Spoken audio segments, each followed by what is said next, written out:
It is so good to be with you today. Beautiful day outside, but even more beautiful people indoors. It's so good to see you all. It's a highlight of my week, every week, to get to worship with you, especially in person, but also those of you online. Glad to have you with us, joining us from all over Kentucky, all over the U.S., and even some other places in the world. Before we get into our message today, I want to draw your attention to the handout you received on your way in. You should have gotten one of these. If you did not, you can pick one up after the service on your way out. Or we have a digital copy at okolona.org/events. I think it's /events. It might be a different spot there. Anyway, it's online. And for those of you joining us online, there's a button there for you to click right now, and you can access this same spot.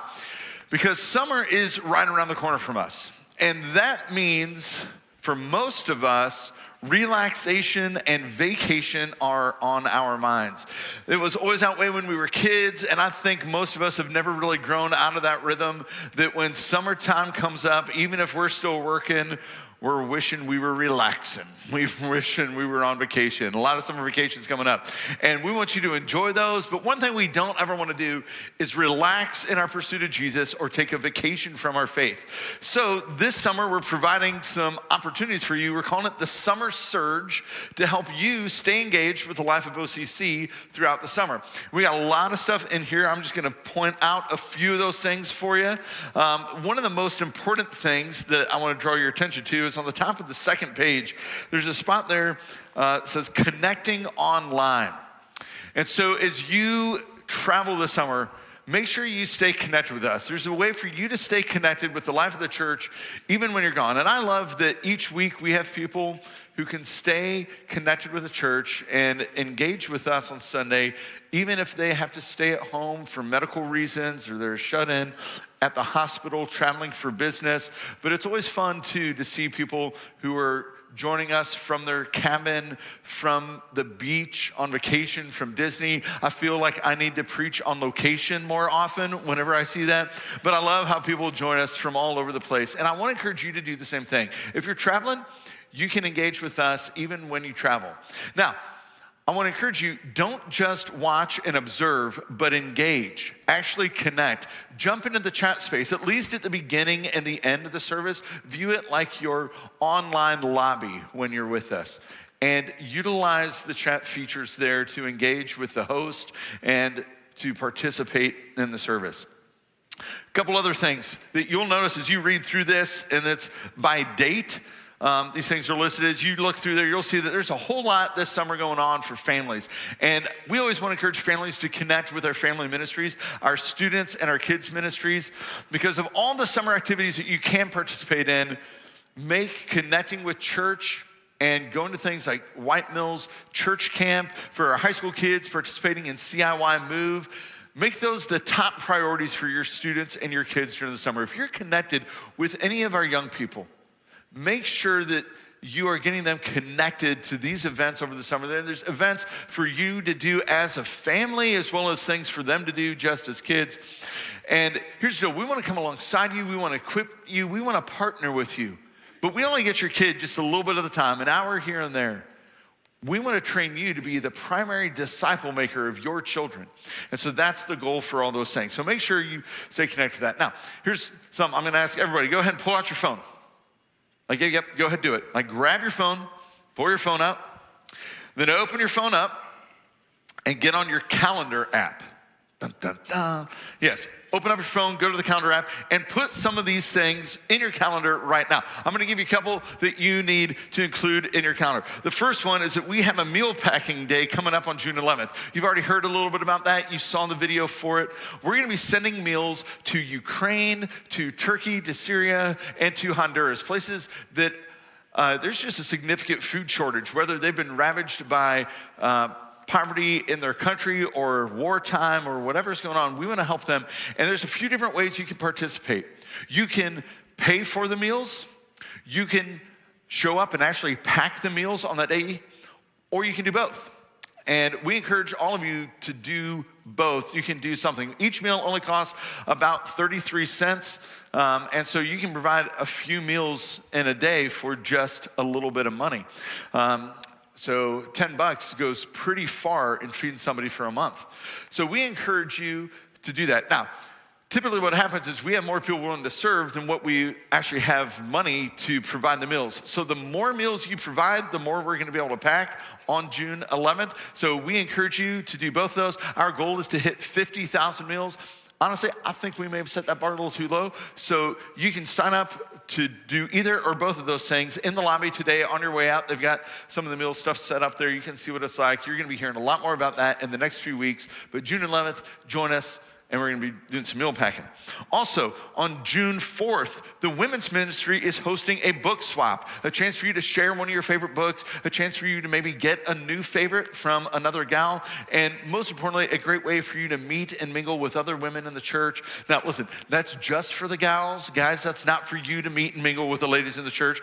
But you can mark that on your calendar if you're connected to a gal in the church to make sure you're watching the kids or you're giving her a night away. And so, gals, show up. It's going to be a great night for you. Guys, we do have something for you on July 22nd, and then coming up again in August, we got a Man Up event, a place and a time for you to connect with some other guys in the church. It's going to be intentional, and it's going to be fun. It's a great way for you to connect. Now, let me tell you, one of the things that has grown my faith the best over the years has been connecting with people who have more wisdom than me, leaning into their wisdom and learning from them.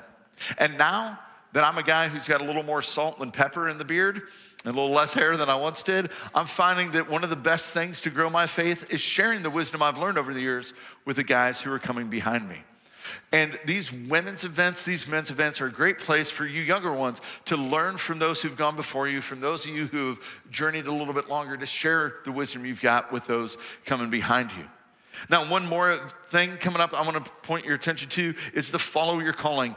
On Sundays, meeting at 9:30, it's a group experience for 3 weeks in June. One of the things that we really value here at OCC is serving, because we know serving is one of the ways God grows our faith. And so if you've participated in Rooted, all right, then you know the value of serving. It's one of the rhythms that's in the Rooted rhythm, right? But if you've heard of that, you've gone through that, and you're wondering, well, okay, where do I serve? Where do I best serve? Because all of us, no matter where we are on our journey with Jesus, that's a next step for us. Not just to take the initial step of serving, but to continually improve our serve. So how do we improve our serve? Well, some of the things you'll encounter during that 3-week group experience on Sunday mornings is you'll learn of your spiritual giftedness. How has God wired you in particular with certain gifts and abilities to serve him in particular ways? Also, you'll take a personality assessment. You'll get to learn more about yourself that way. How has God wired you up specifically in your own personality? And then, where does all that intersect? Your unique wiring, where does that intersect with the opportunities that God has placed in front of you for you to serve, for you to engage, to help make the church all that God has created her and called her to be? And so really want to encourage you to participate in that this summer. All right, I'm not going to go through all this, but you'll hear more and more about those things as we move through the summer. Now, a few weeks ago, I had the privilege to travel down to Tampa, Florida to meet with the management team of our newest church plant of Rue Church Tampa. It was a great experience. But both on my way down and on my way back home, I flew. And I mean, I didn't like fly. I was on a plane that flew me. It'd be really cool if I could fly, I'm just saying. But I jumped on that plane, and big plane made of metal, filled with tons of people. It was a packed plane down. It was a packed plane coming back. There's tons of people with luggage and all that kind of stuff. And I mean, that thing weighed several tons. And so we sit on that thing, and it rockets down the runway and then lifts off into the air and flies. And I've done that several times in my life. And every time I fly, I'm amazed. I'm amazed because every time I throw a chunk of metal into the air, you know what happens? It comes down pretty quickly. Now, there have been other times in life too where I've been able to be on large boats, large ships made of metal, weighing several hundred tons that are floating in the water. And again, I'm amazed because whenever I throw a chunk of metal into the water, you know what happens? That's right. No, just kidding. It sinks and quick, right? So here I am on a plane that's not falling, on a boat that's not sinking, and I understand the physics behind it. I understand the physics behind planes and boats, what makes things fly, what makes things float. I get that, and I'm still amazed every time how God ordered his world with all those principles in play and how he allowed us to figure those things out. Now, people who know me really well will say, yeah, that's not a big deal. Fitz is amazed about everything. Fitz gets amazed about ice cream, like the process of making it, how stuff comes out of a cow and then it tastes that good frozen. There's a process behind it, and I get amazed and I get excited. Like, I am easily impressed. I'm easily amazed. I get it. But part of that is my childlike faith that I try to cultivate, because I'm just amazed at all God has done in this world. Friend, how about you? Are you easily impressed? Are you amazed? What are the things that amaze you? And you wonder, was Jesus ever amazed? Like, he kind of had a part in all that. Did he get amazed by anything? And if so, what was it that amazed Jesus? Well, the Bible tells us twice in the Gospels that Jesus was amazed. So we're going to take a look at what amazed Jesus today. The first encounter we're going to look at is in Luke chapter 7. When Jesus had finished saying all this, now let's pause right there. All this is referring to the Sermon on the Mount, Jesus' greatest sermon that we have recorded for us. And in that message, he recorded what life in the kingdom, his kingdom, is like, what being a kingdom person looks like. And so he gave us this beautiful, grand teaching. And then when he had finished saying that, he returned to Capernaum. Now, Capernaum had kind of become his home base. That was the town where his friend and follower Peter was. So Jesus returned there frequently. And then we go on. At that time, the highly valued slave of a Roman officer, actually in the original language, he's a centurion. That was what Roman office he had. He was a Roman centurion. Well, his slave was sick and near death. When the officer heard about Jesus, he sent some respected Jewish elders to ask him to come and heal his slave. Now, Matthew records in his gospel this same event. But when Matthew records the event, he says that Jesus went, or that the centurion went to Jesus. Not that he sent people to Jesus. And skeptics of the Bible will often point things like that out and say, oh, look, a contradiction, an inconsistency. That's why we can't trust the Bible. It's, we have these differences. Matthew says one thing, Luke says something else. We just can't trust it. These guys somebody's telling a fib. But friend, have you ever listened to the news or read a news article that said, today the President of the United States announced such and such? Ever seen one of those? Ever heard one of those? Now, did the president actually make the announcement? Yeah, kind of. What usually happens is the president says, I'm going to make some announcement about such and such. And so he has his speech writing team, a whole group of people, write the announcement, give that to the press secretary, who then stands in front of a room full of press people, and that person makes the announcement on the behalf of the president. So we don't say, well, the president's press secretary announced today. No, we just say the president announced. And we all know it to be so, because it came from the president, even though it went through some different channels. It was the same way for this centurion encounter. If the centurion sent somebody to Jesus, if a Roman centurion sent his troops or people on his behalf to anyone, in that culture they would say, oh, the centurion went to that person. That centurion came to that person. That centurion said to that person. Because if you were acting on behalf of the centurion, you were his representative, and it was as good as he was there with you.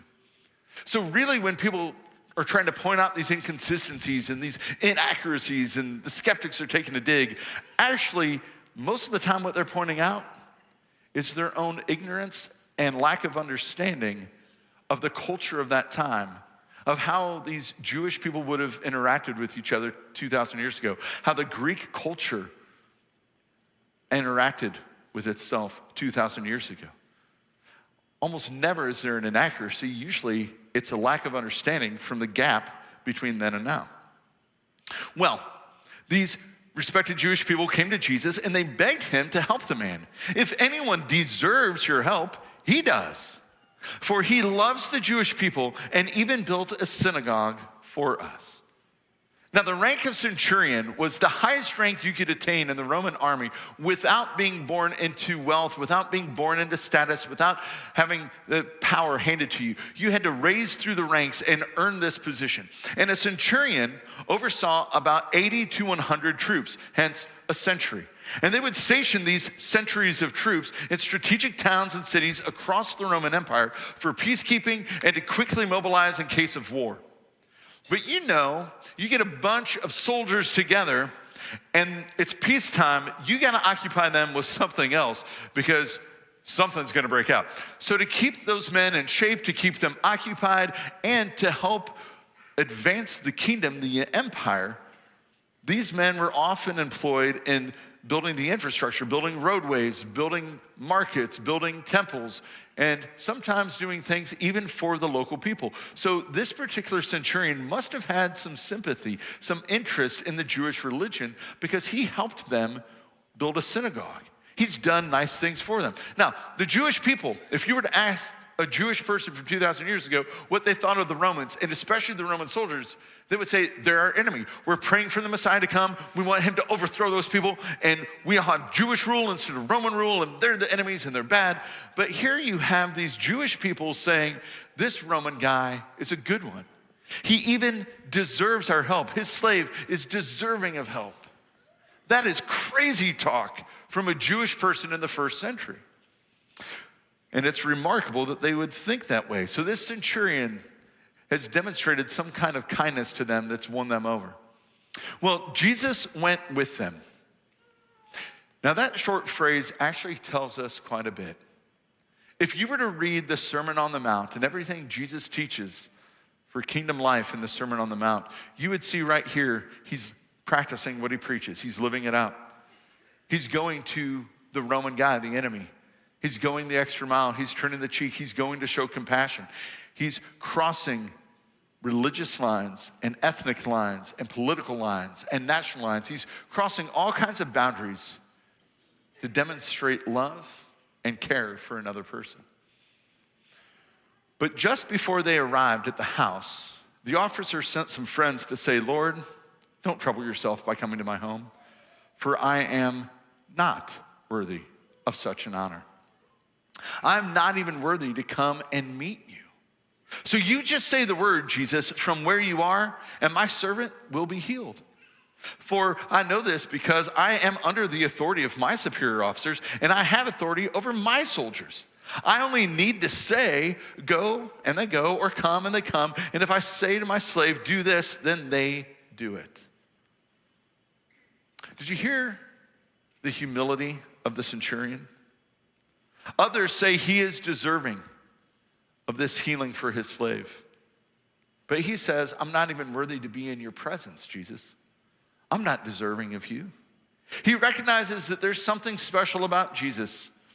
And he must have learned, as a wise centurion would, as he's stationed in an area, learned a little bit of the culture. He knew that for a Jewish person to step foot into a Gentile home would mean that that Jewish person had crossed and broken some religious boundaries. He would be ceremonially unclean. He would be defiled. So he's looking out for Jesus, saying, Jesus, you don't have to come to my house. But he's also looking up to Jesus, saying, Jesus, I'm not even worthy to have you come to my home. And he's spot on, because he's not worthy. He is not deserving of anything from Jesus except judgment, except condemnation. And friend, neither are we, neither are you, neither am I. The only thing that centurion deserves, the only thing we deserve from God for our rebellion against him, what the Bible calls sin, is judgment and condemnation. Now, I know it's not popular, it's not fashionable to talk about hell. It never has been, but we need to. Friend, you need to know that hell is real.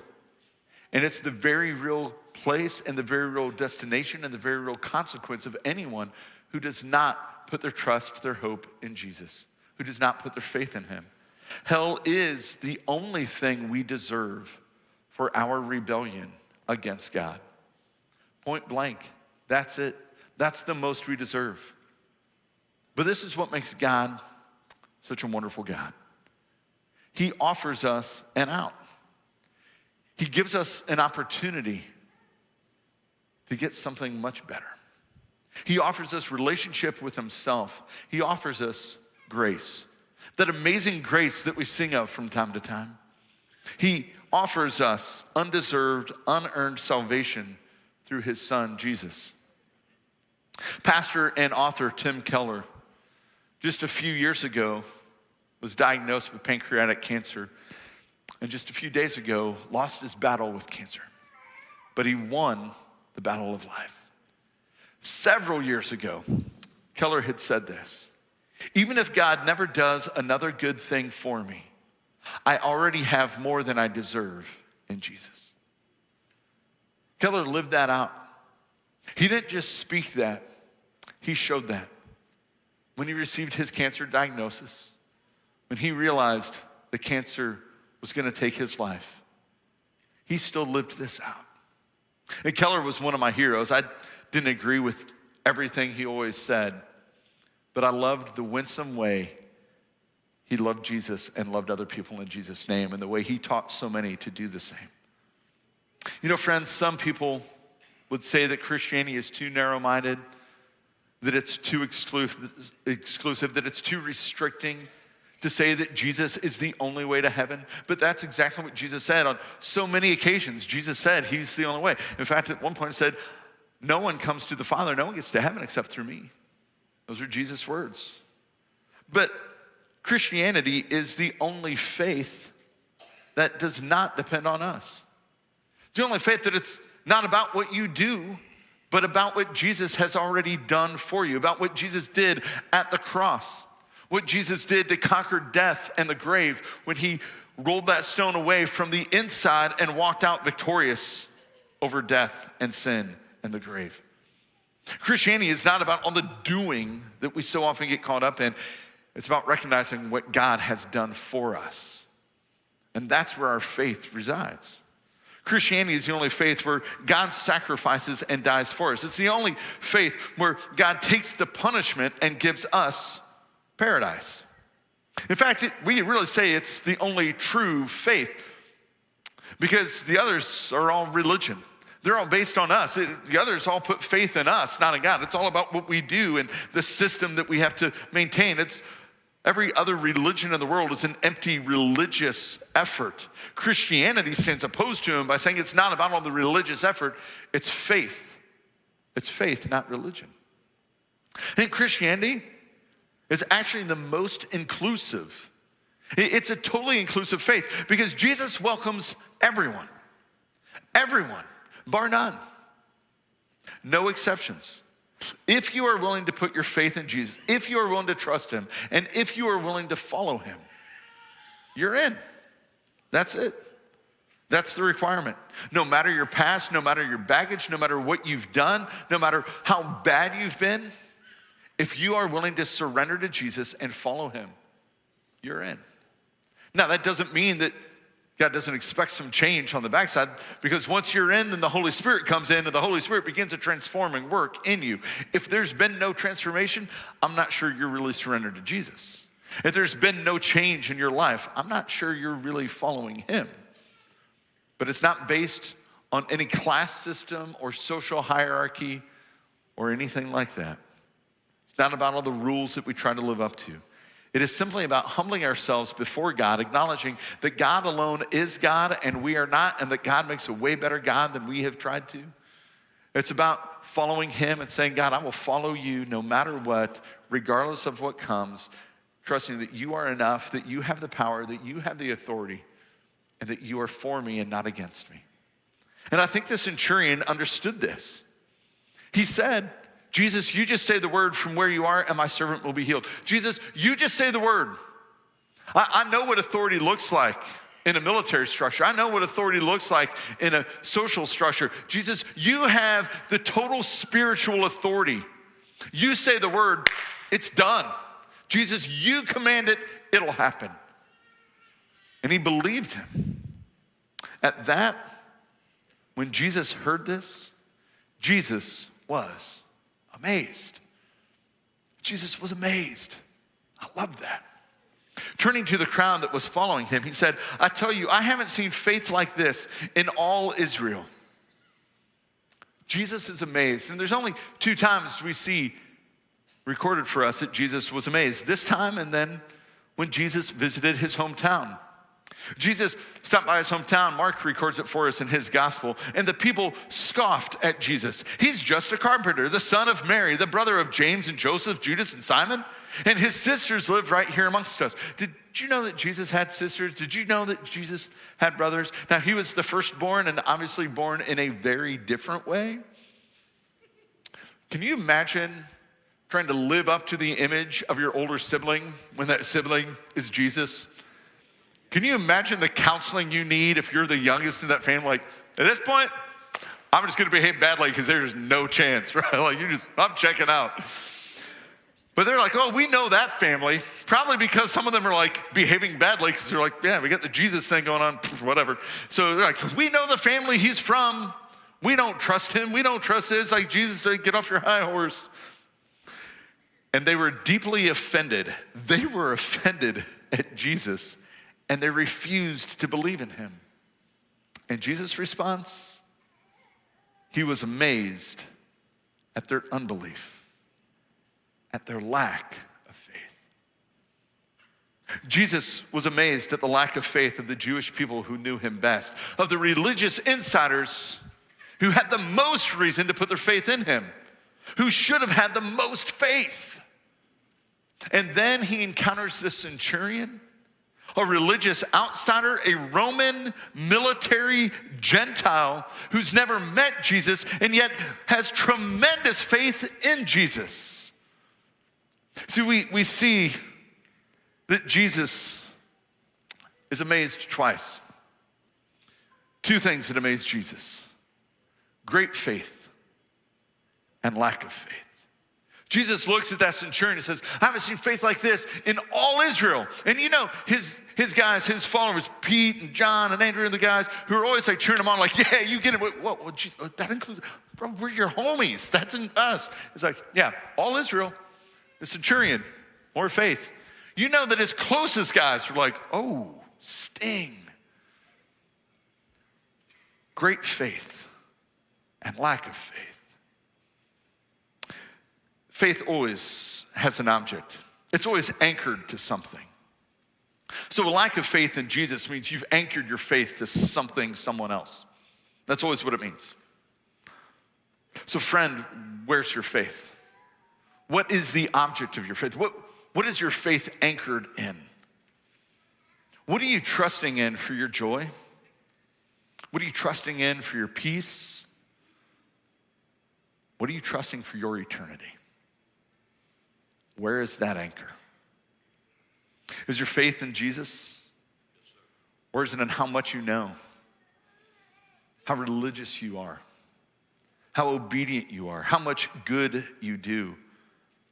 How much bad stuff you avoid? How many bad people you don't interact with? Is your faith in Jesus, or is your faith in your own goodness? Jesus always expected obedience from his people. That's part of it.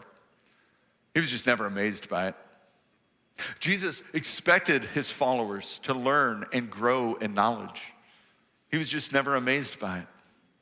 Knowledge and obedience are good things. They're not bad things. They should fuel our faith. But the challenge is, the longer we journey with Jesus, sometimes those things that should fuel our faith can become the object of our faith. They begin to replace God, and we begin to think that by all the obedience we've had, by all the learning we've acquired, that we're somehow doing it on our own. Even if we don't say that, we have to stay on guard against that subtle shift. The enemy is so insidious. He wants to take the good things and get us to turn them into the most important things, which is one of the most damaging things that can happen to us. Obedience, knowledge, that's good. It should flow from faith and fuel faith, but not be a replacement. Are you trusting in your abilities? Trusting in your success and your accomplishments? how smart you are, how worldly wise you are, how worldly accomplished you are, of all the things you've acclimated and acquired? Or are you trusting in God? Is your faith in the church, going to the right church with the right beliefs, that does things the right way, about the right mission? Is your faith in a person, a religious leader, maybe that mentoring person in your life who's had a significant influence on you? Is it in a preacher or teacher? I always appreciate those who have shown us the way to God. I've always appreciated men like Tim Keller. And again, I don't agree with everything Tim Keller said, but I've appreciated how he surrendered his life to point everybody to Jesus as he chased hard after Jesus himself. That's a kingdom loss. But my faith is not in Tim Keller or any other guy, any other leader, any other person. My faith is in Jesus. I'm always encouraged, humbled, sometimes shocked when people tell me that my teaching resonates so deeply with them. And I know for some of you, like we're on the same wavelength, we're wired up and in similar ways, and so preferentially, like it's gonna land with some of you different than us. I know some of you are like, I go to OCC, Fitz isn't my favorite preacher. That's okay, like it's preference, and that's all right. But I'm also always a little scared when some people say, yeah, man, like, because listen, there's no sage but Jesus. There's just a bunch of guides who might be a step or two ahead on the journey. And only the good guides are gonna point you to Jesus. And so if you're following somebody and they're not pointing you to Jesus, stop following them. Don't ever make it about a person. As humbled as I am by some of that sometimes, never make it about a person unless it's the person of Jesus. Friend, is your faith in Jesus, is your faith in God, or is your faith in the outcome you want God to provide for you? You got something spinning in your world and you're hoping God shows up in a particular way and you'll follow him if. Right? When bad things happen, when things go differently than how we hoped, when things don't turn out the way we've been praying, when the outcome is not what we wanted, does that shake your faith? Does that shatter your faith? Does your faith depend on God doing what you think he should, doing what you want him to do, doing what you think he ought to do? Because if so, your faith is not in God. You want God to be your servant, not your Lord. Listen, true faith in God does not put contingencies on God. My brother and I joked several years ago when the Cubs were in the World. Listen, I'm a Cardinals fan, so I was like rooting against the Cubs, but at the same time, like I just felt bad for my brother and every other Cubs fan that year. But when they were going for the World Series, my brother at one point steps outside. He's like, God, I'll do whatever you want if you just let him win. I'm like, you know it doesn't work that way. He's like, shut up, I'm trying, like. Because Cubs fans were willing to try anything to get that to happen. But true faith does not say, God, I will trust you if you do this or do that. True faith says, God, I will trust you even if you don't. Even if no other good thing happens, I already have more than I deserve in Jesus. So I will follow you there. Faith says, God, I trust you regardless. See, friends, I've done too many funerals. I've sat by too many hospital beds. I've counseled too many people in crisis to believe that God always does what we want or what we think he ought to or what we think he should. So we will not always understand what God is up to. We won't always like the outcome. We won't always be able to comprehend. So although we might not understand or like, true faith should be anchored in Jesus. Because a faith anchored in Jesus is a faith of humility that says, God, I'll follow you, I'll trust you even if. I'll trust that your ways are higher than my ways, that your ways are better than my ways. I'll trust that I won't understand as a finite person. I can't understand an infinite God. God, I will follow you, I will trust you, I'll put my hope in you, even if I don't like the outcome. See, the difference between a faith that stands and one that shatters and is shaken is the difference between a faith that puts its hope in Jesus and one that puts its hope in outcomes. Well, Jesus was amazed, and then Jesus did something amazing. He did heal that centurion's servant. And he did it from a distance, apparently just saying the word. And I got to believe that strengthened the faith of the centurion. I think it probably strengthened the faith of everybody else who saw it. The miracles of Jesus always point to Jesus as God, and they should strengthen our faith. When we see them, when we hear of them, it should strengthen our faith. But our faith should not depend on miracles from God. So here's only one miracle we really need to depend on. It's what happened 3 days after the crucifixion of Jesus on a cross, when Jesus walked out of the grave, risen and reigning as Lord and Savior forever. Amen? So there's no contingency. God, I'll trust you if. There's no transaction we got to make. God, if you do this, and I'll do that. Listen, God's already done it. It's not about what God will do in the future, not about what you can do. It's what Jesus has already done. The transaction is there. God's like, listen, I came out of the grave.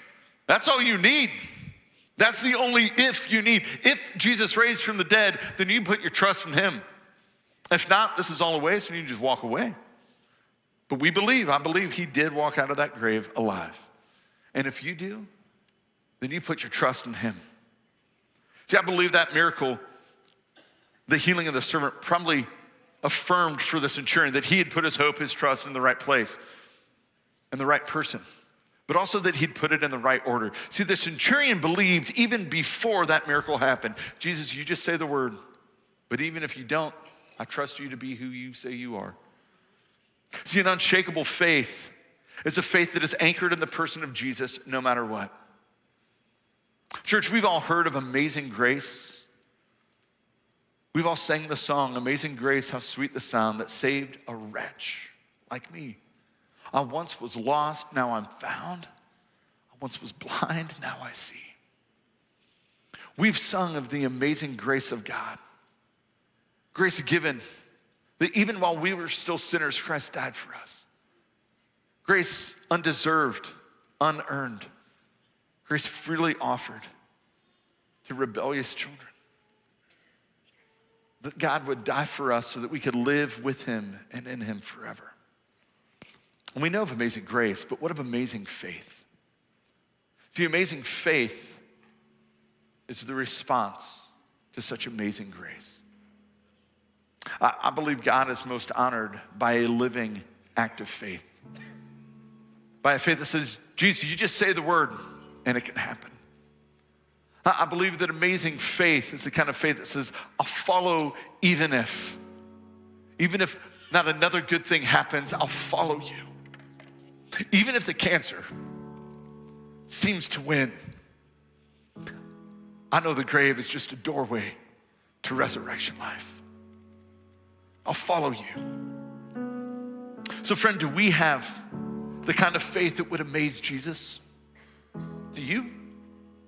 Do I? I hope so. I pray it's so. I aspire to that level of faith. Not just once, not just in the beginning of the journey, but every day. That even if I'm frustrated with life, even if I'm disappointed with the outcomes, even if I'm confused or I don't understand, even if I don't like the circumstance, I aspire to have the faith that says, God, I trust you because you're faithful, because I know what you're like, because I understand your love for me, and that's unshakable. See, that's the kind of faith Jesus invites us into every single day. So if you've never put your hope, your trust in Jesus, if you've never stepped out in faith, then we invite you to do that today. In a moment, we're gonna stand and pray, and then we're gonna sing with our voices loud, with our hands high. We're gonna sing the praise of his grace in a faithful response to the faithful one.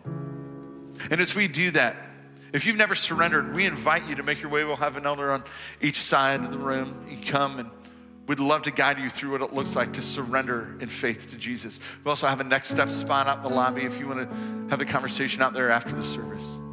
And maybe you've placed your faith in Jesus, but over the days, over the years, over the decades, maybe your faith has become more about your performance than his grace. And if that's the case, then you just need to turn that around. If you want somebody to pray over you, I'd love to pray for you. But friends, let's all of us make sure we examine ourselves every day to ensure that our faith is in him and in nothing else. Let's pray. God, we thank you that you are the faithful one, fully, completely, and always, that you love us with such ridiculous love that even though we don't deserve it, even when we were in full rebellion against you, you surrendered everything. You surrendered your life so that we might walk in a newness of life forever with you. Even when we were your enemies, you sought to make us your friends, to make us your children. So God, for any who haven't crossed that threshold of faith into the newness of life you offer, I pray that today is their day. For those in the room or online, that they would just reach out and surrender to you. And God, for all of us who have, God, would you teach us to live with great faith in response to your amazing grace? Would you remind us daily that you are the faithful one, always and forever.